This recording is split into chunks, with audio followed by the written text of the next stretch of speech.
नमस्कार दोस्तों। आज के इस वीडियो में हम बात करेंगे बिहार की कि क्या कारण रहे जिनसे आज भी बिहार को लगातार शिक्षा, स्वास्थ्य, अर्थव्यवस्था, बाढ़ आदि जैसी समस्याओं से जूझना पड़ रहा है। दोस्तों, आने वाले महीने में बिहार विधानसभा के चुनाव होने हैं और अगर हम बिहार के चुनावी इतिहास पर नजर डालें तो हमें दो मुख्य कारण मिलते हैं जिन्होंने आज आज़ादी के 74 वर्षों के बाद भी बिहार को लगातार पिछड़े राज्यों की सूची में शामिल रहने पर मजबूर किया है। नंबर 1, बिहार की अस्थिर राजनीति। दूसरा, झारखंड का बिहार से अलग होना। अगर हम बात करें बिहार की अस्थिर राजनीति की तो यहाँ दिन, सप्ताह, महीने की सरकारें चली। हद तो तब हो गई जब सतीश प्रसाद सिंह को 5 दिन के लिए 1968 में मुख्यमंत्री बनाया गया।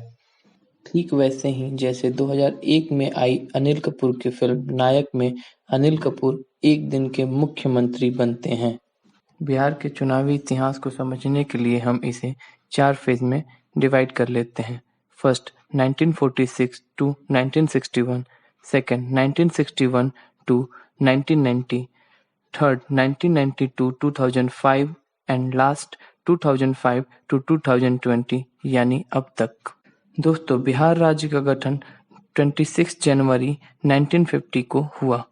1952 में बिहार में पहला विधानसभा चुनाव हुआ और कांग्रेस की तरफ से मुख्यमंत्री बने कृष्ण सिंह, जो 1952 से पहले बिहार के प्रीमियर हुआ करते थे। प्रीमियर इसलिए क्योंकि पहले मुख्यमंत्री की जगह प्रीमियर हुआ करते थे।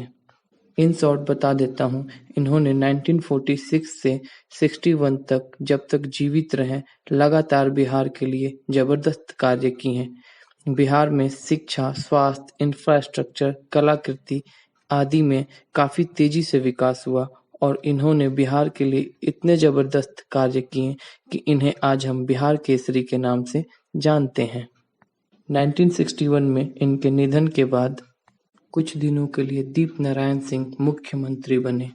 फिर 1961 के चुनाव के बाद विनोदानंद झा बिहार के अगले मुख्यमंत्री बने। यहीं से बिहार में एक नई तरह की राजनीति की शुरुआत हुई जिसमें 1990 तक कोई भी मुख्यमंत्री अपना कार्यकाल पूरा नहीं कर सका। 1967 के चुनाव में पहली बार गैर कांग्रेस समवित सरकार बनी और महामाया प्रसाद मुख्यमंत्री बने, लेकिन यह सरकार भी सिर्फ 10 महीने 20 दिन तक ही चल सकी। महामाया प्रसाद के बाद 5 दिन के मुख्यमंत्री सतीश प्रसाद सिंह बने और बाद में 47 दिनों के लिए बीपी मंडल मुख्यमंत्री बने। चूंकि बीपी मंडल पिछड़े वर्ग के बिहार में पहले नेता थे तो यहाँ से बिहार की राजनीति में पिछड़े वर्गों की सक्रियता भी बढ़ी। 1969 में कांग्रेस पुनः सत्ता में आई और भोला पासवान शास्त्री, केदार पांडे, जगन्नाथ मिश्र आदि जैसे लोगों को बिहार के मुख्यमंत्री के पद पर फेरबदल करते रही। और फिर आता है 1975 का दौर, जब जयप्रकाश नारायण के नेतृत्व में छात्र आंदोलन हुआ, जिसने न कि सिर्फ बिहार की बल्कि समूचे देश की राजनीति को बदल के रख दिया। 2 वर्षों के लंबे राष्ट्रपति शासन के बाद 1977 में आपातकाल समाप्त हुआ और बिहार में विधानसभा चुनाव हुए। इस चुनाव में छात्र आंदोलन, इमरजेंसी जैसे बड़ी घटनाओं का प्रभाव देखने मिला और इस बार जनता पार्टी को बहुमत मिला। जनता पार्टी की तरफ से कर्पूरी ठाकुर को मुख्यमंत्री बनाया गया, लेकिन यह सरकार भी अपना कार्यकाल पूरा नहीं कर सकी और 2 वर्षों में ही अविश्वास प्रस्ताव पत्र लगाकर इस सरकार को गिरा दिया गया। 1980 के चुनाव के बाद कांग्रेस फिर से सत्ते में आई और इस बार जगन्नाथ मिश्र मुख्यमंत्री बने। 1983 में इनके इस्तीफे के बाद चंद्रशेखर मुख्यमंत्री बने। इन फेरबदल के बाद 1985 में फिर बिहार में विधानसभा चुनाव हुए और कांग्रेस की तरफ से बिंदेश्वरी दुबे मुख्यमंत्री बने।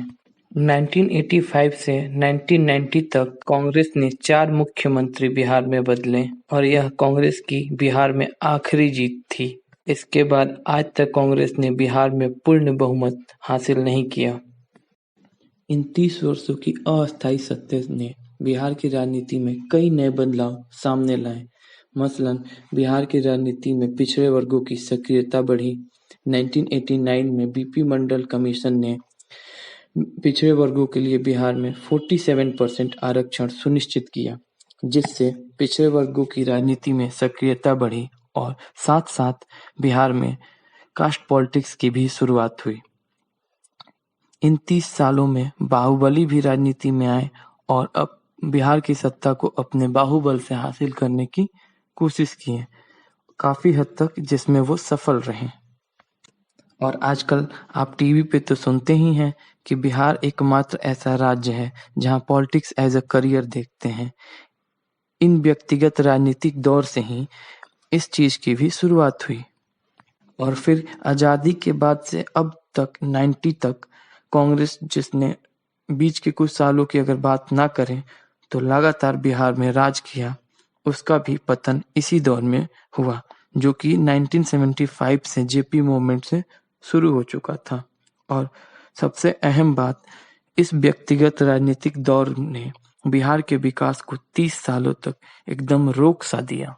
हम इस वीडियो का पार्ट 2 हमारे इसी यूट्यूब चैनल पर जल्द ही डालेंगे, जिसमें लालू के जंगल राज्य और नीतीश सरकार जो खुद को सुशासन होने का दावा करती है जैसे मुद्दों पर बात करेंगे। अगर वीडियो अच्छी लगी हो तो नोटिफिकेशन को पाने के लिए हमारे चैनल को सब्सक्राइब कर दें, साथ-साथ बेल आइकन को भी दबा दें।